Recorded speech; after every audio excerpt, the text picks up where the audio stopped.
A to B உங்கள் பசியார எங்கள் ருசி பேசும்.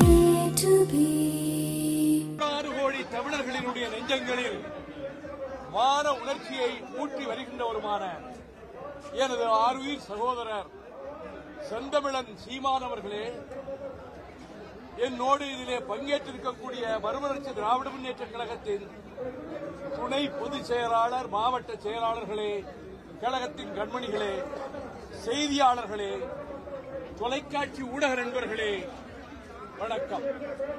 1965ஆம் ஆண்டில் மாநில கல்லூரியில் மாணவனாக இருந்தபோது முதலாக இந்த பசும்பொன்னுக்கு வந்தேன்.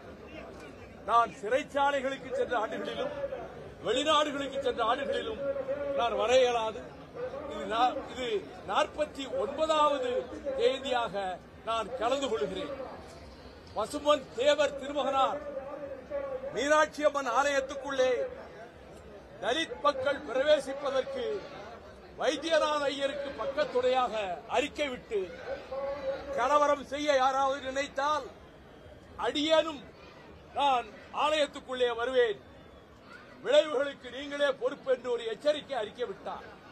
யாரும் தடுக்க முன்வரவில்லை. இந்த வட்டாரத்திலே இருக்கக்கூடிய தேவேந்திர குல மக்கள் பலருக்கு அவருடைய பூர்வீக நிலைகளிலே உழுது பயிரிட்டுக் கொள்ள அனுமதி கொடுத்தார். தமிழ்நாட்டில் அதிக ஆண்டுகள் பிரிட்டிஷ் சிறைச்சாலைகளிலே இருந்தவர்களில் முதன்மையானவர் பசும்பொன் தேவர் திருமகனார் ஆவார். நான் சின்னஞ்சிறு வயதில் 9 வயதாக இருக்கும்போது எங்கள் பகுதியில் சுற்றுப்பயணம் வந்த அவர்கள் பசும்பொன் தேவர் திருமகனார் என் இல்லத்துக்கு வந்தார். என் தந்தையாரை சந்தித்து நீங்கள் காங்கிரசுக்கு வேலை செய்யக்கூடாது என்று சொன்னார். அதன்படி அவர் வேலை செய்யவில்லை. அப்பொழுது என் மனதிலே அந்த சிம்மம் போன்ற தோற்றம், பிடரி சிகை அப்படி சுருண்டு இருக்கும் ஆஜானுபாகவான தோற்றம், அவருக்கு அருமையாக சிலம்பம் தெரியும்.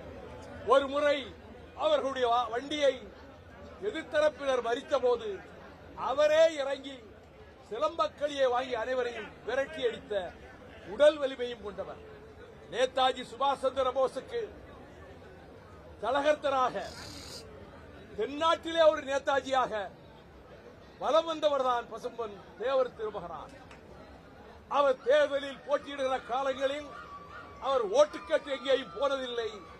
லட்சக்கணக்கான ஓட்டுகள் வித்தியாசத்திலே அவர் வெற்றி பெற்று வந்தார். இப்பொழுது இந்த தெற்கு சீமையில் அனைத்து சமூகத்தினரும், முக்குலத்தோர் சமூகத்தினரும், தேவேந்திர மக்களும், பல்வேறு சமூகங்களைச் சேர்ந்தவர்களும் ஒற்றுமையாக இருக்க வேண்டும் என்பதுதான் இந்த வேளையில் என்னுடைய வேண்டுகோள். கசப்புகள் எல்லாம் கடந்த காலத்தோடு மறைந்து போகட்டும், வேற்றுமைகள் எல்லாம் அடியோடு விடைபெற்று போகட்டும். அனைவரும் யாதும் ஊரே யாவரும் கேளு என்பது போல சகோதர பாசத்தோடு இணைந்திருந்து வேளாண் பெருமக்கள், நிலத்தை நம்பி உழுது பயிரிட்டு வாழ்கின்ற விவசாய பெருமக்கள் நிறைந்திருக்கக்கூடிய இந்த மண்டலத்தில் அமைதியும் சகோதரத்துவமும் சமத்துவமும் சமூக நீதியும் ஓங்கி பெருகட்டும். அதற்கு இந்த தேவர் ஜெயந்தி ஒரு பாதை அமைத்துக் கொடுக்கட்டும் என்று கூறி, அந்த ஒற்றுமை உணர்வு தமிழ்நாட்டுக்கு மிகவும் தேவை என்பதையும், சாதிமத சழக்குகளும் வேறுபாடுகளும் நம் எதிர்காலத்தை அழித்துவிடும் என்பதையும் இளம் தலைமுறையினர் உணர வேண்டும் என்பதையும் இந்த வேளையில் நான் இங்கே வந்து பசும்பொன் தேவர் திருமகனாருடைய நினைவிடத்தை மலர்களை தூவி அவருக்கு வீர வணக்கம் செய்கின்ற இந்த நேரத்தில் தமிழ்நாட்டினுடைய தன்மானத்திற்கும் வீரத்திற்கும் இளைஞர் உள்ளங்களில் புயல் வீசி வருகிற என் அருமை சகோதரர் செந்தமிழன் சீமான் அவர்கள் நானும் ஒரே வேளையிலே இங்கே வந்தது எனக்கு எல்லையற்ற மகிழ்ச்சியை தருகிறது. அவரது முயற்சிகளும் வெற்றி பெறட்டும் என கூறி விடைபெறுகிறேன். நன்றி, வணக்கம்.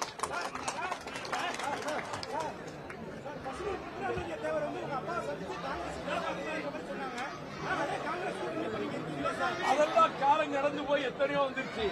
அந்த எதிர்ப்புல இருந்து பசும்பொன் தேவர் திருமகனாரே அன்னைக்கு சொன்ன உணர்வோடு இருந்த மக்களே அது வெளியில இல்லையே.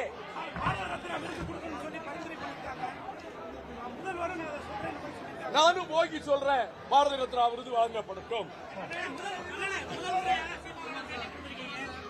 ஆமா, அவர் நான் ஆஸ்பத்திரியில இருக்கும்போது கூட அவர் வந்து பார்த்தாரு.